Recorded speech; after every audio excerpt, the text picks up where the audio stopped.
In Binghamton, New York, the Broome County Humane Society was facing a constant battle against persistent, trapped odors. They didn't just need a temporary fix, they needed a sustainable ventilation strategy that could handle a high-density environment.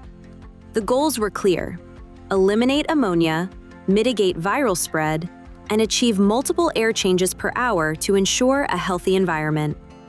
Since AVMA guidelines suggest 10 to 20 air changes per hour for a healthy facility, BCHS needed a solution that could move high volumes of air without the massive energy penalty. But with over 100 animals in just 6,000 square feet, the cross-contamination risks were high, and residential HVAC equipment simply couldn't keep up. BCHS addressed these problems by upgrading to RenewAire energy recovery ventilators.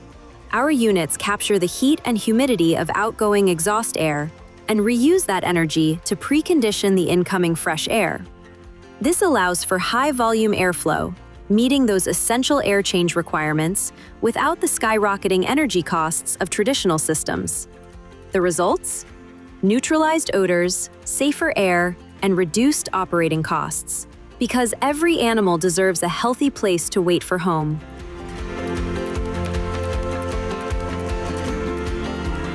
Ready to protect your animals and your bottom line? Visit RenewAire.com/animalcare to learn how we help shelters meet AVMA standards with 100% outdoor air.